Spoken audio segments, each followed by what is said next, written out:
Good morning મિત્રો, welcome to ICD એકેડેમીમાં તમારું સ્વાગત છે. સાથે પ્રિલિમ બુસ્ટર ન્યૂઝ ડિસ્કશનમાં પણ તમારું સ્વાગત છે. આપણે દરરોજ સવારે 6 વાગે પ્રિલિમ બુસ્ટર ન્યૂઝ ડિસ્કશન કરીએ છીએ અને આ પ્રિલિમ બુસ્ટર ન્યૂઝ ડિસ્કશન કે જે એમસીક્યુ મારફતે કરીએ છીએ. આ એમસીક્યુ આવનારી જીપીએસસી પ્રિલિમમાં ખાસ ઉપયોગી રહેશે. તો શરૂ કરીએ જેમ આપણે રોજ કરીએ એ રીતે. આજનો પહેલો પ્રશ્ન AR દવે કમિટીથી સંબંધિત છે. AR દવે કમિટી ક્લાસ ટીમાં ડાયરેક્ટ પૂછાઈ શકે કે AR દવે કમિટી કોની સાથે સંકળાયેલી છે. આપણે જોઈએ એને લગતા 3 વિધાનો અને એમાંથી આપણે સાચા વિધાનો પસંદ કરવાના છે. પહેલું વિધાન છે, આ કમિટીની નિમણૂક કૃષિ મંત્રાલય દ્વારા કરવામાં આવી હતી. હોઈ શકે. બીજું છે, કમિટીની ભલામણ મુજબ રિકવરી પ્રક્રિયાને સુધારવાની જરૂર છે. ખબર નહીં. ત્રીજું છે, કમિટીની અન્ય ભલામણ મુજબ અંતિમ ઓર્ડર્સ પાસ કરવા માટેની સમયરેખા પણ ઘટાડવી જોઈએ. બની શકે. આમાંથી આપણે સાચા વિધાનો પસંદ કરવાના છે અને આ છે આપણા ઓપ્શન્સ. સૌથી પહેલાં આપણે એની થોડી સમજ મેળવી લઈએ. તો SEBI security and exchange board of India એમના દ્વારા એક ઉચ્ચ સ્તરની કમિટીની રચના જસ્ટિસ AR દવેની અધ્યક્ષતામાં કરવામાં આવી હતી. આ કમિટી છે હવે રિસન્ટલી એમનો રિપોર્ટ છે એ સબમિટ કર્યો છે. મતલબ આ કમિટી તો ક્યારની બનાવવામાં આવી હતી, પરંતુ એમને રિપોર્ટ હવે સબમિટ કર્યો છે. તો આ કમિટીની રચના શા માટે કરવામાં આવી હતી? તો કમિટીની રચના છે એ સેબીના નિયમોને રિવ્યૂ કરવા માટેના તથા એના એન્ફોર્સમેન્ટ મિકેનિઝમને વધુ સારા બનાવવાની ભલામણો આપવા માટે કરવામાં આવી હતી. હવે કમિટીએ કેટલીક ભલામણો પણ આપી હશે. તો એ ભલામણોમાં આપણે વાત કરીએ તો અંતિમ ઓર્ડર્સ પાસ કરવા માટેની સમયરેખાને ઘટાડવી. પછી બીજું છે, સેબીના નિયમો તથા IBC એટલે કે ઇન્સોલ્વન્સી એન્ડ બેન્ક્રપ્સી કોડ એમના વચ્ચે સમન્વય સાધવો. અને ત્રીજું છે કે રિકવરી પ્રક્રિયાને વધુ સુધારવી. હવે થોડી સેબીની વાત કરી લઈએ. તો security and exchange board of India જેની સ્થાપના થાય છે 1988માં, પરંતુ તેને સ્ટેચ્યુટરી બોડીનો દરજ્જો ક્યારે મળે છે? તો સેબી એક્ટ 1992 અંતર્ગત 1992માં એ વૈધાનિક દરજ્જો પ્રાપ્ત કરે છે. બિન સચિવાલય ક્લાર્કમાં આ પ્રશ્ન પૂછાયેલો છે. જોઈએ આપણે હવે એનું પહેલું વિધાન. તો આ કમિટીની નિમણૂક કૃષિ મંત્રાલય દ્વારા કરવામાં આવી હતી. શું લાગે છે? ખોટું છે. કેમ? કારણ આ કમિટીની નિમણૂક એ સેબી દ્વારા કરવામાં આવી હતી. બીજું છે, કમિટીની ભલામણ મુજબ રિકવરી પ્રક્રિયાને સુધારવાની જરૂર છે. સાચી વાત છે. ત્રીજું છે, કમિટીની અન્ય ભલામણ મુજબ અંતિમ ઓર્ડર્સ પાસ કરવા માટેની સમયરેખા પણ ઘટાડવી જોઈએ. એ પણ સાચું છે. અને ત્રીજી ભલામણ કઈ હતી? તો કે સેબીના નિયમો તથા ઇન્સોલ્વન્સી એન્ડ બેન્ક્રપ્સી કોડ વચ્ચે સમન્વય સાધવાનો.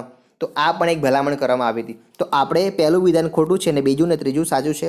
તો C આપણો સાચો જવાબ છે. બીજું અને ત્રીજું સાચું છે, એટલે C આપણો સાચો જવાબ રહેશે. જોઈએ આગળનો પ્રશ્ન. વિશ્વ સ્પર્ધાત્મકતા સૂચકાંકથી સંબંધિત છે. વિશ્વ સ્પર્ધાત્મકતા સૂચકાંક અને એને લગતા 3 વિધાનો મૂકેલા છે અને એમાંથી આપણે સાચા વિધાનો પસંદ કરવાના છે. તો જોઈએ. પહેલું વિધાન છે, આ સૂચકાંક IMD નામની સંસ્થા દ્વારા જાહેર કરવામાં આવે છે. હોઈ શકે. બીજું છે, રિપોર્ટ મુજબ ભારતનો ક્રમ 21મો આવ્યો છે. ખબર નહીં. ત્રીજું છે, આ વર્ષે સિંગાપોર પ્રથમ ક્રમે રહ્યું છે. હોઈ શકે. ખબર નથી. તો આમાંથી આપણે સાચા વિધાનો પસંદ કરવાના છે અને આ છે આપણા ઓપ્શન્સ. સૌથી પહેલાં આપણે વાત કરીએ તો વિશ્વ સ્પર્ધાત્મકતા સૂચકાંક એટલે કે વર્લ્ડ કોમ્પિટિટિવનેસ ઇન્ડેક્સ. અને બીજું આના જેવું જ છે. કયું છે? Global competitiveness index. તો આ બેમાં આપણને મિસઅન્ડરસ્ટેન્ડિંગ થઈ શકે. તો આજે આપણે શું જોવાનું છે? તો વિશ્વ સ્પર્ધાત્મકતા સૂચકાંક એટલે કે વર્લ્ડ કોમ્પિટિટિવનેસ ઇન્ડેક્સ. તો આ રિપોર્ટ કોણ બહાર પાડે છે ઇન્ડેક્સ? તો આ IMD દ્વારા. પરંતુ તમને પૂછવામાં આવે કે ગ્લોબલ કોમ્પિટિટિવનેસ ઇન્ડેક્સ કોણ બહાર પાડે છે? તો એ છે WEF એટલે કે વર્લ્ડ ઇકોનોમિક ફોરમ દ્વારા. તો યાદ રાખજો, ગ્લોબલ આવશે તો વર્લ્ડ ઇકોનોમિક ફોરમ અને વર્લ્ડ આવશે વર્લ્ડ કોમ્પિટિટિવનેસ ઇન્ડેક્સ, તો IMD. જોઈએ હવે તો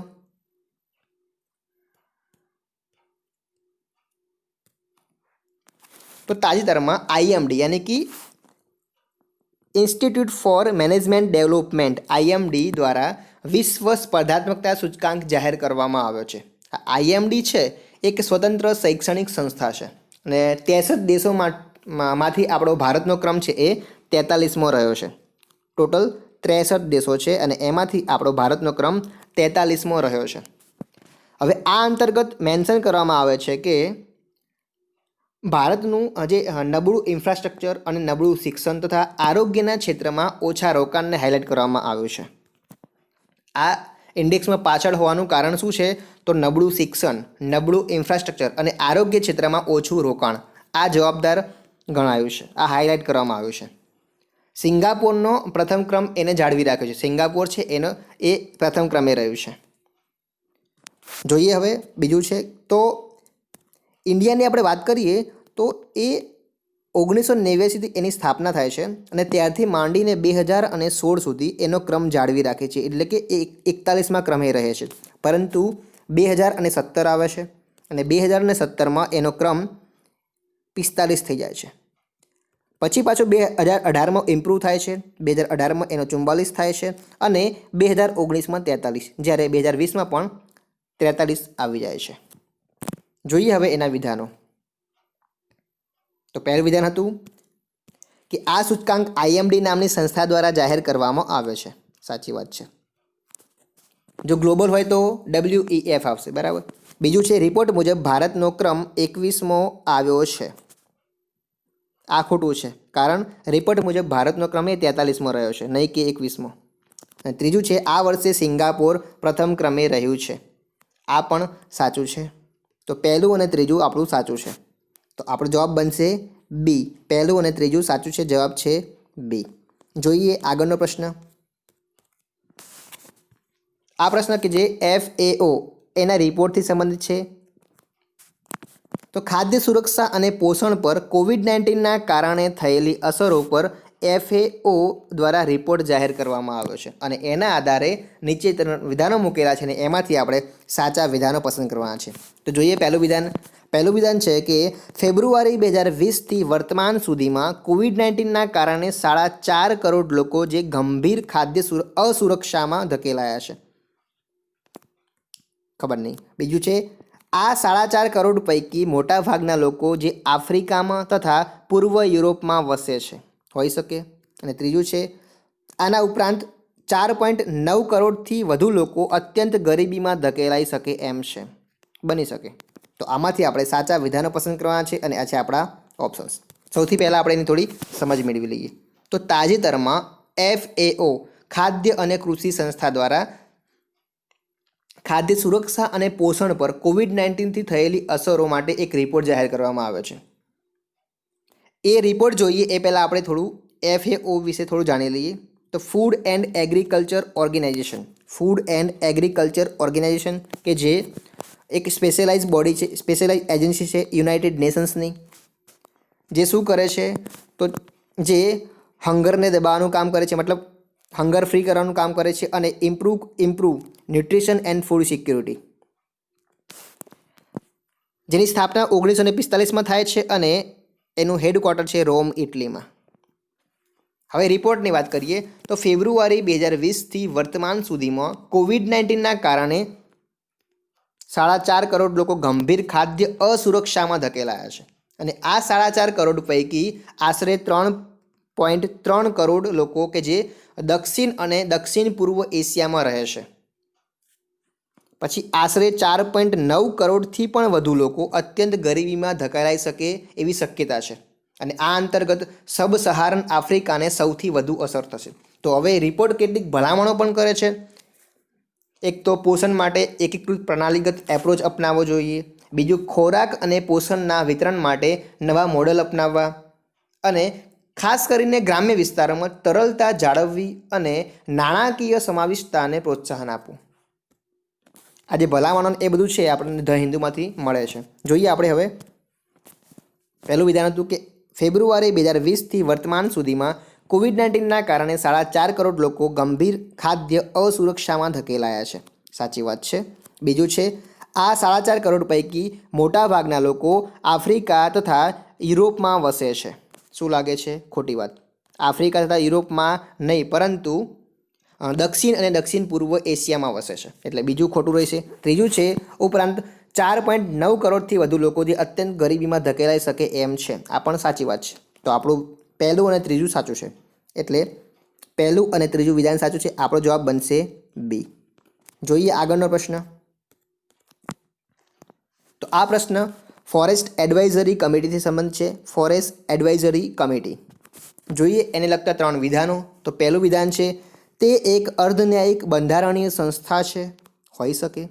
બીજું છે તેની સ્થાપના પર્યાવરણ સંરક્ષણ અધિનિયમ 1986 હેઠળ કરવામાં આવી હતી, ખબર નહીં.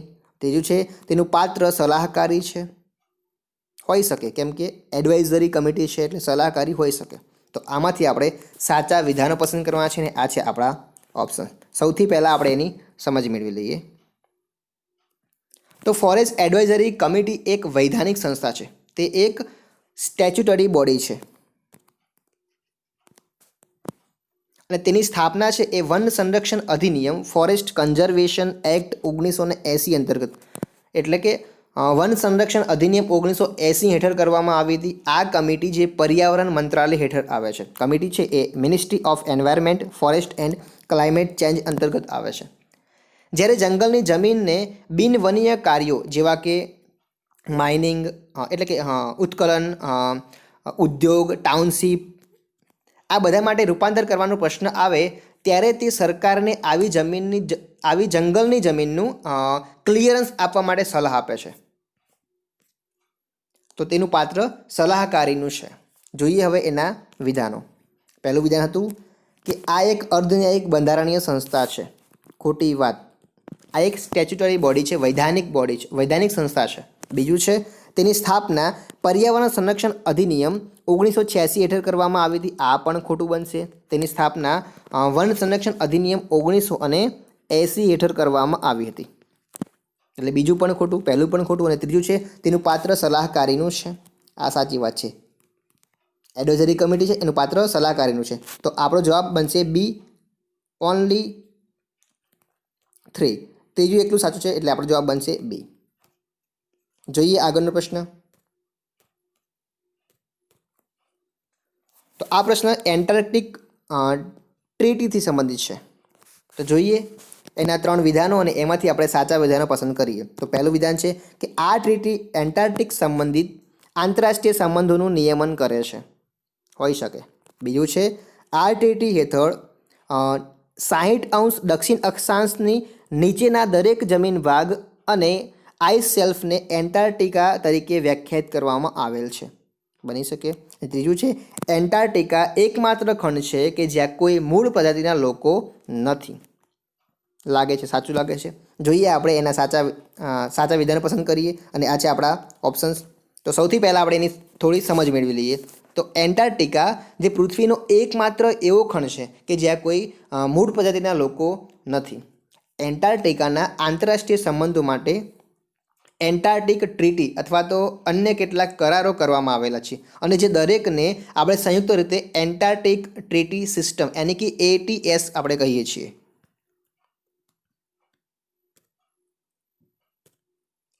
આ ટ્રીટી છે એ 1961માં અમલમાં આવી હતી. 1961માં અમલમાં આવી હતી. જો આ ટ્રીટીને સાઇન ક્યારે કરવામાં આવી હતી તો કે 12 કન્ટ્રી દ્વારા 1959માં સાઇન કરવામાં આવી, પરંતુ ફોર્સમાં એટલે કે અમલમાં ક્યારે આવી તો 1961માં અમલમાં આવે છે. જ્યારે અત્યારે ટોટલ મેમ્બરો કે જે 53 છે. હવે આ ટ્રીટી હેઠળ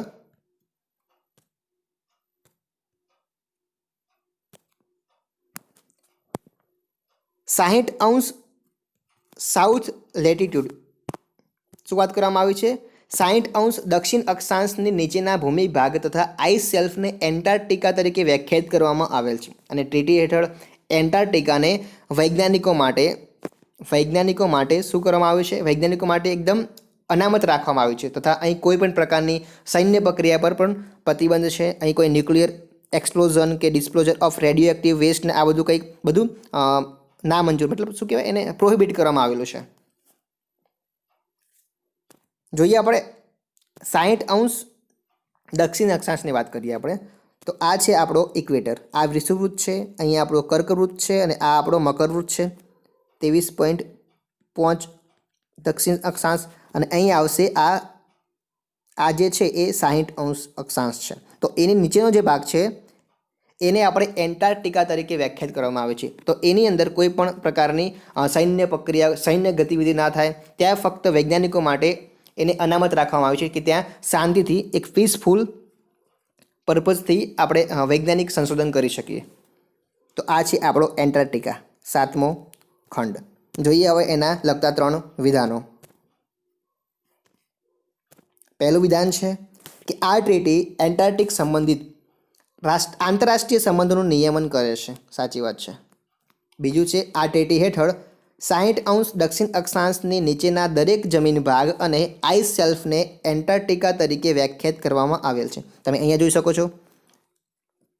સાચી વાત છે. તો આ પણ બીજું પણ સાચું છે. અને ત્રીજું છે એન્ટાર્કટિકા એકમાત્ર ખંડ છે કે જ્યાં કોઈ પણ મૂળ પ્રજાતિના લોકો નથી. તો આ પણ સાચું છે. તો આપેલા તમામ વિધાનો સાચા છે. એટલે કે પહેલું, બીજું અને ત્રીજું, ડી આપણો સાચો જવાબ છે. 3 વિધાનો આપણા સાચા છે. તો આજે બસ આટલું જ છે. મળીએ બીજા વિડીયોમાં. Thank you.